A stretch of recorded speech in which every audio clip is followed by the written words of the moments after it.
Isa sa mga mahalagang usapin na tinalakay ni Pangulong Ferdinand Bongbong Marcos Jr. sa kanyang State of the Nation Address o SONA ay ang paghahanda ng pamahalaan laban sa mga kalamidad, partikular sa mga super typhoon na patuloy na nagiging malaking hamon sa mga Pilipino. Ayon sa Pangulo, bukod sa mahigit 137 evacuation centers na naitayo na, magsisimula na ring magpatayo ang pamahalaan ng mga ligtas Pinoy centers sa iba't ibang panig ng bansa, lalo na sa mga lugar na madalas tamaan ng malalakas na bagyo. Ang mga pasilidad na ito ay idinisenyo upang makayanan ng super typhoon na may lakas ng hanging aabot sa 340 km bawat oras. Gayon din ang magnitude 8.4 na lindol. Nabanggit din ng Pangulo ang planong pag-amyenda sa National Building Code upang matiyak na mas matibay at mas ligtas sa mga infrastruktura sa harap ng mga kalamidad.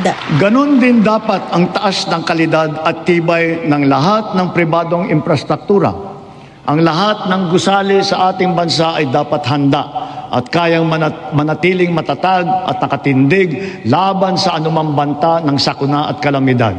Tinalakay rin ng Pangulong Marcos ang pagpapatupad ng programang Oplan kontra baha sa buong bansa, kabilang sa mga hakbang ang malawakang paglilinis sa mga kanal, daluyan ng tubig at mga estero upang mabawasan ang pagbaha. Iginit din ng Pangulo ang kahalagahan ng tamang pagtatapon ng basura at pagkikiisa ng bawat mamamayan sa pagpapanatili ng kalinisan ng kapaligiran.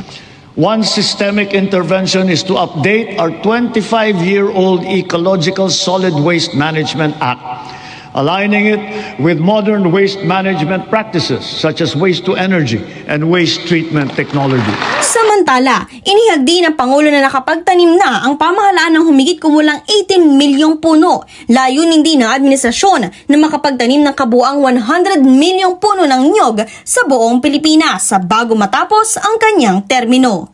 Kasama mo mula rito sa IFM News Dagupan. Ako si Idol Kate Bispo. Tatak, IFM.